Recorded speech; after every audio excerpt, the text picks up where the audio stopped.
សិនជាអតិថិជនរបស់អ្នកតែងតែស្នើសុំ topic ឬជម្រើសផ្សេងៗលើមុខទំនិញតាមចាត់ជាកម្មទៅធ្វើដូចម្ដេចមកដឹងពីមុខងារ add-on item ដែលអាចបន្ថែមមុខងារជម្រើសទាំងនោះបានភ្លាមៗនិងមិនបាច់បង្កើតទំនិញថ្មីសួស្តីអ្នកនរគ្នាថ្ងៃនេះដែរខ្ញុំនឹងបរៀនពីការ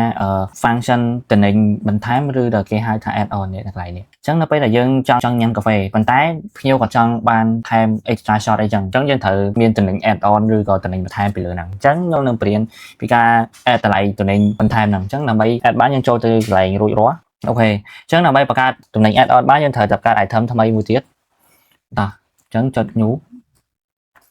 CF07 ហើយនេះយើងដាក់non inventory part អូខេអញ្ចឹងឈ្មោះខ្ញុំវាយថា coffee extra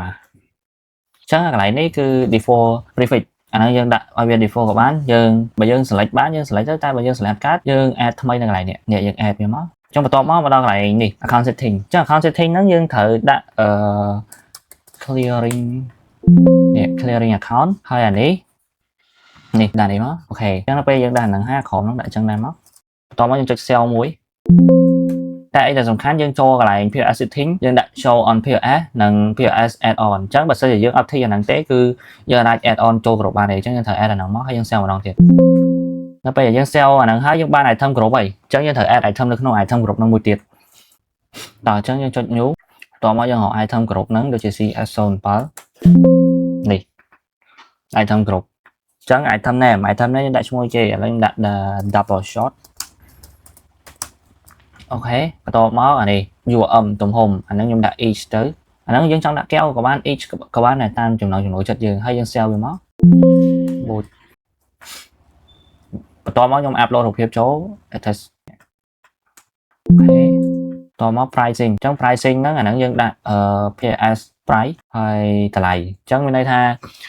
យើងចង់ថែម double shot អស់ប៉ុន្មានអញ្ចឹងខ្ញុំដាក់0.5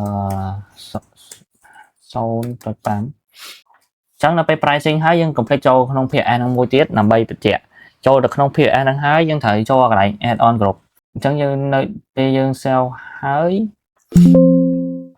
យើងត្រូវដូរ item យើងចង់បាន item ណាឥឡូវឧទាហរណ៍ថាចង់បាន item hot អ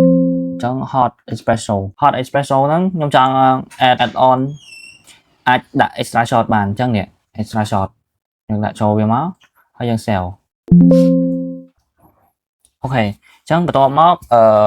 យើង search រក item មួយទៀតគឺ espresso ឥឡូវខ្ញុំ add item មួយទៀតគឺ hot cappuccino ចូល item ថ្មីមួយទៀតខ្ញុំចង់ add វាមួយដែរគឺយើងធ្វើចឹងរហូតបើសិនជាយើងចង់ add យើងត្រូវធ្វើចឹងរហូតទៅនេះគឺ add តោះយើង sell វាមកអូខេឥឡូវនៅពេល sell ចឹងហើយយើងចូលក្នុង PS របស់យើងវិញ hot espresso និង americano ហើយវាមានទំនិញបន្ថែមនេះឃើញអត់ double shot ចឹងយើងអាច add double shot ហ្នឹងទៅគេគុណលុយឲ្យសេចមកអញ្ចឹងវីដេអូយើងមានតែប៉ុណ្្នឹង Skybar ជួយឲ្យអាជីវកម្មកាន់តែទំនើបនិងមានលក់ POS software និង hardware គ្រប់ប្រភេទ